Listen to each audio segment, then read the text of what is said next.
Welcome back to Witness Stories.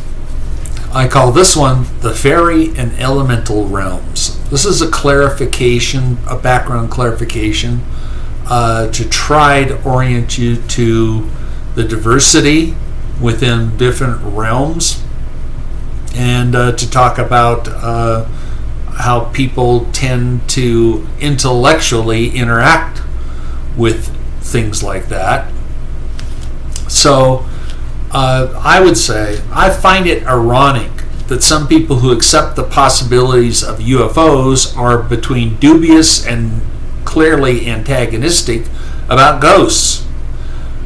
And ghost believers may sometimes be that way about the fairy subjects. And other cryptic subjects are outside the scope of other studiers of special secrets. It is true that one mystery will open up a person to looking at other ones, but anyone may at some point use denial to make themselves feel more safe, or to distinguish themselves from, so they don't look crazy. Look at those people, they look more crazy than us. I can understand these egocentric stances. A person spends much of the energy and time in their youth towards knowing where safety exists, and we are sternly taught safety issues, to have suspicions about the beliefs that rampage around in our societies, and they're afraid of any fundamental change to their worldview, and how that forces a reevaluation of their whole basis of survival and everything learned since then. If that changes, how will I feel safe now? Both great and terrible things are done in the name of safety. How much work do you have to do to rearrange your whole self? Where does my comprehension of good and evil fit into that? Where does evil exist now? What is good to me or to us? What is bad? Is evil even real? The fact of the matter is, if our current world is solid with no cracks in that view at all, then okay. You found no cracks in your life. Maybe you know enough.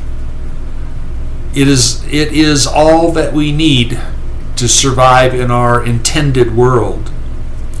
But if there is one crack in it, maybe there are a lot. This is the point where you choose denial or investigate. In fact, there must be a lot that gives a lot of motivation to the fearful to try to assert there being no cracks at all. Double down on it. Makes you feel safe. But are you?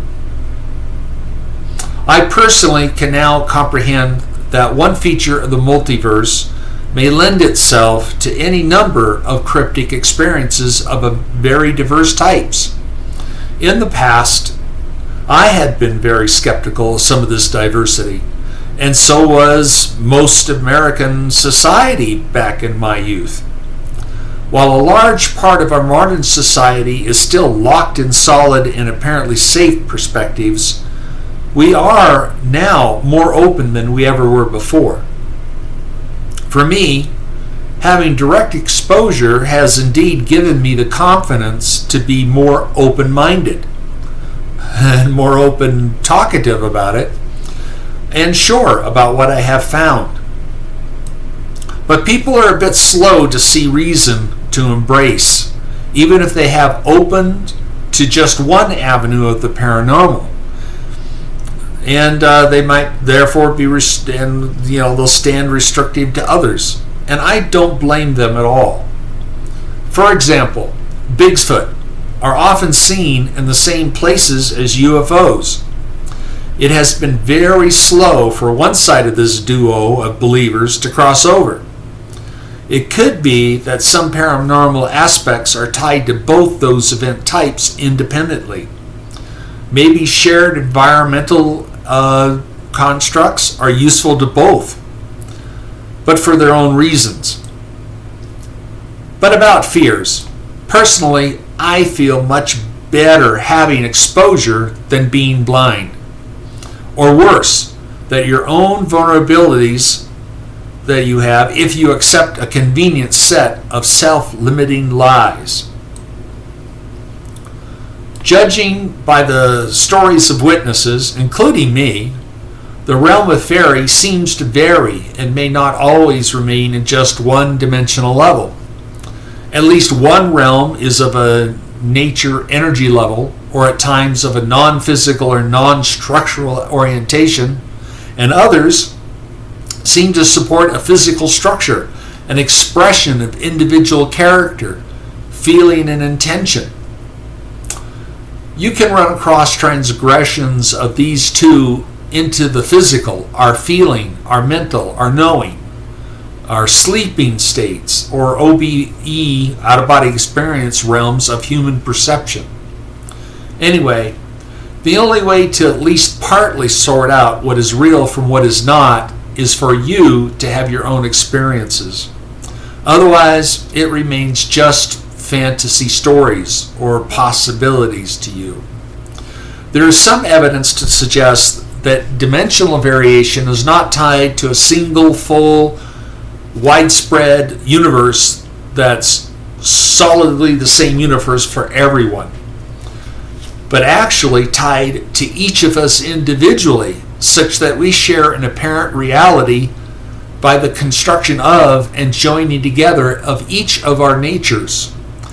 This explains to some degree why one person can see ghosts while at the same time, same moment, another will see something else, maybe a bird or nothing at all. This is the same juxtaposition for the fairy world. Some people seem open to access that and can see things, and some do not, and some see something different but still strange.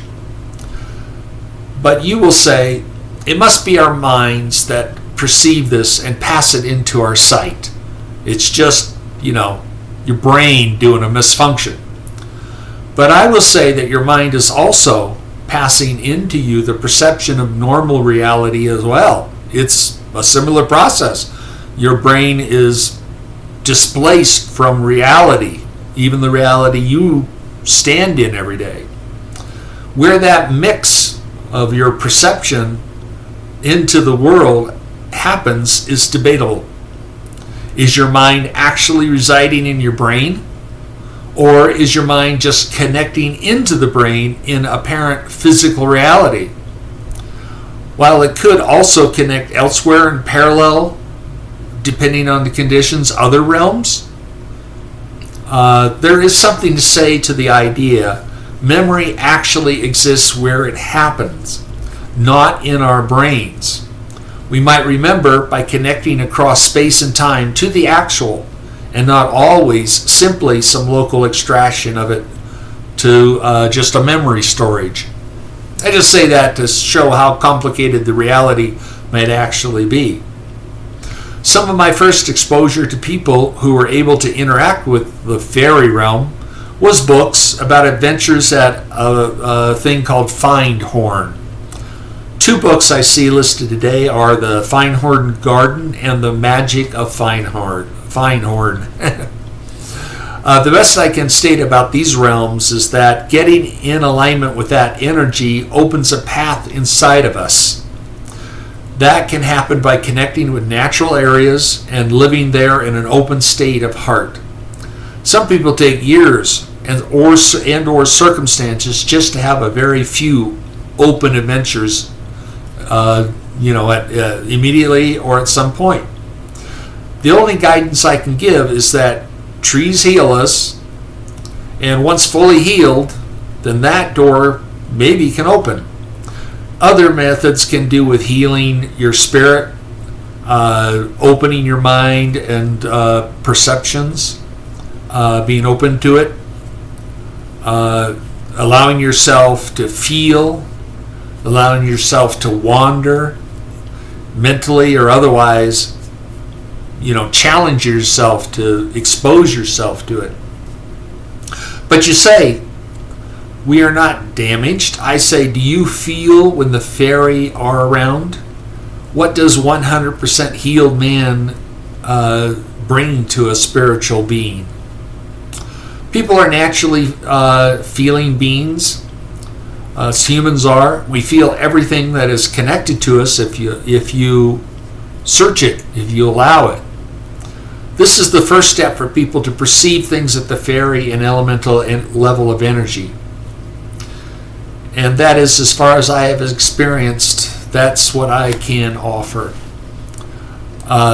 Certainly, there's ways to meditate. There's ways to put yourself in a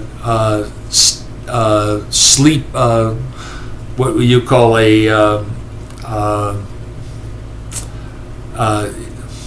it's a cognizant state of sleep. There's other ways to approach it, but the biggest way is to acknowledge that you're interested in it, to acknowledge that you'd be willing to look at it seriously and see what's there. And of course, having the fact that I believe in guides and angels, you tell your guides and angels, give me an experience that will convince me. I tend to say avoiding asking to give me proof to prove to others, because that crosses into other people's life plans. So specifically, just say something that is proof to myself. And just be open.